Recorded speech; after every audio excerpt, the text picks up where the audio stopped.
जो memory card है वो तो बहुत शानदार स्टूडेंट है। एक बार हेनरी फोर्ड को ना और इंसान को सिर्फ इल्म की वजह से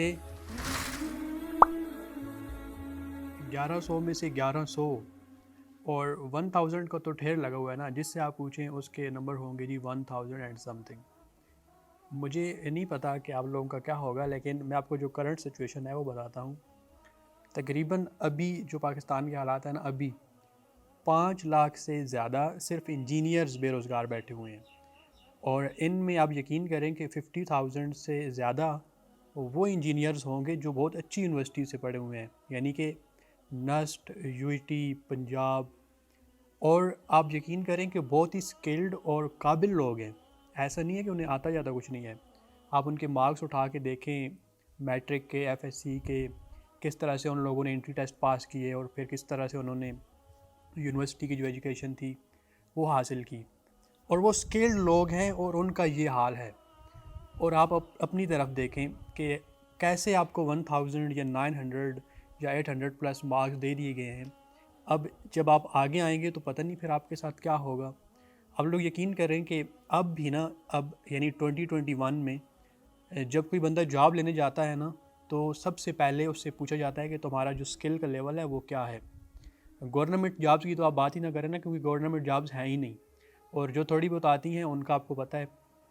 जिस भी आप अच्छी प्राइवेट ऑर्गेनाइजेशन में जाएंगे, वो डिग्री का नहीं पूछेंगे, एंड पे पूछेंगे कि डिग्री क्या है। पहले वो पूछेंगे स्किल क्या है, क्या लेवल है स्किल का, नॉलेज कितना है, क्या आता है आपको।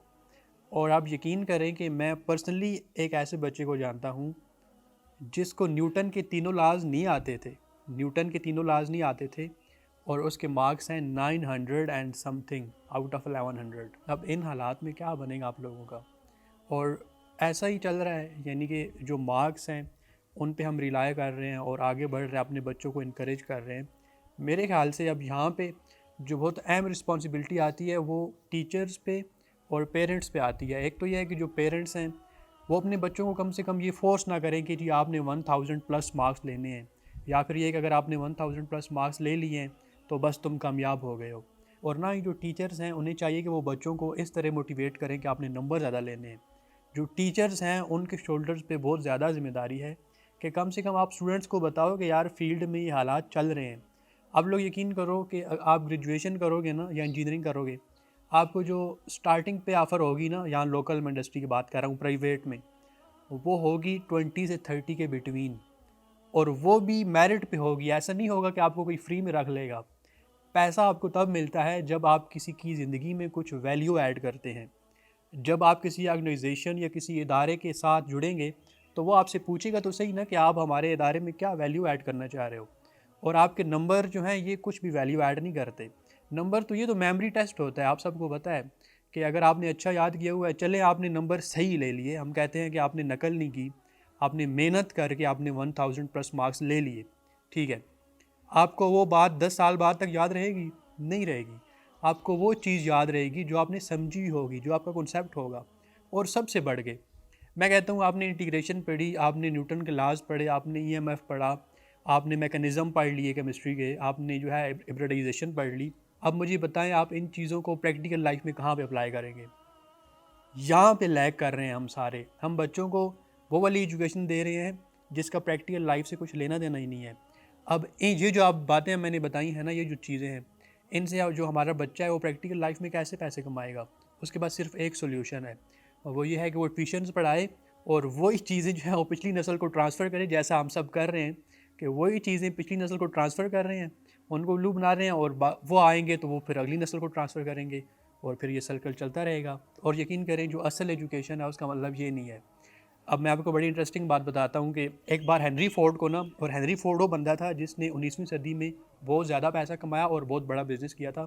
हेनरी फोर्ड को अदालत में बुलाया गया और उसे बोला गया कि तुम मुहब्ब वतन नहीं हो, ये है वो है, बातें की गई।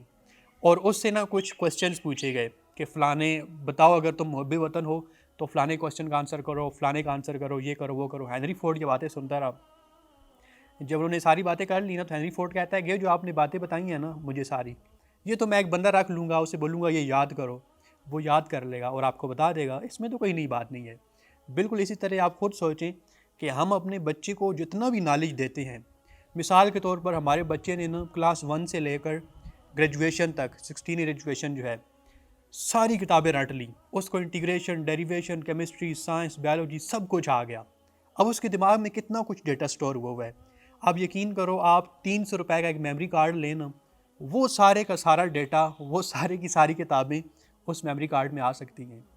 यानी कि एजुकेशन का जो मतलब है वो ये है कि आप कुछ चीज़ सीखते हो, उसे प्रैक्टिकली अप्लाई करो। ऐसा नहीं है कि आपने उसको अपने दिमाग में रखना है, स्टोर करना है। ये तो फिर ऐसे तो जो मेमोरी कार्ड है वो तो बहुत शानदार स्टूडेंट है, उसको आप जो देते हो वो उसके अंदर पड़ी रहती है चीज़। तो इस चीज़ को हमें सीखना है और हमें अपने बच्चों को एंटरप्रेन्योरशिप और स्किल्स की तरफ राग़िब करना है। उन्हें ये नहीं कहना कि तुम एमफिल या पीएचडी करोगे तो तुम्हें ज़्यादा पैसे मिलेंगे। हाँ, अगर आपको शौक़ है तो बेशक आप एमफिल और पीएचडी करें, बेशक आप पढ़ें। और इल्म के लिए तो इंसान को पैदा किया गया है। तो फ़रिश्तों ने, आपको पता होगा सारी कहानी की, जो फ़रिश्ते थे और जो शैतान था, उन्होंने यही एतराज़ किया कि ये जो आपने बनाया है ना, या अल्लाह, ये जो आपने चीज़ बनाई है ये दुनिया में जाके फ़साद पैदा करेगा। लेकिन अल्लाह ने बोला कि जो मैं जानता हूँ वो तुम नहीं जानते। और इंसान को सिर्फ़ इल्म की वजह से दुनिया में भेजा गया। यानी इंसान उस दरख्त का नाम जानता था जिस दरख्त का नाम फ़रिश्ते और शैतान नहीं जानता था। इल्म ही की वजह से तो हमें इस दुनिया में पैदा किया गया है। लेकिन इल्म ये नहीं है कि आप अपने बच्चों को बोलो कि ये डेफिनेशन याद करो, ये रट्टा लगाओ, इतने नंबर आ गए तुम्हारे। ये इल्म नहीं है, ये मेमोरी टेस्ट है। उम्मीद है कि आपको ये बातें समझ आई होंगी। और जो यंग लोग हैं जो सुन रहे हैं, बिल्कुल आगे हालात बहुत ख़राब हैं। ये मैं आपके सामने बैठा हूँ, मैं सारा रास्ता देख के आया हूँ, आपको सही हकीकत बता रहा हूँ। आप 1000 नंबर लेके आ जाओ मैट्रिक में, आप 1000 नंबर लेके आ जाओ एफएससी में, आप गोल्ड मेडल लेके आ जाओ ग्रेजुएशन में। मैं आपको बता रहा हूँ आगे कुछ नहीं होने वाला। अगर आपके पास स्किल नहीं होगी, अगर आपके पास नॉलेज नहीं होगा, आप कुट खाओगे बहुत बुरी तरह। तो स्किल्स पे फोकस करें, नॉलेज पे फोकस करें, और ये जो ट्रेंड है नंबरों वाला, इसके पीछे ना भागें। अल्लाह हाफ़िज़। Thank you for watching our video. Watch another one. We have very interesting content that can help you to grow in your life. Subscribe for more interesting videos and don't forget to press the bell icon.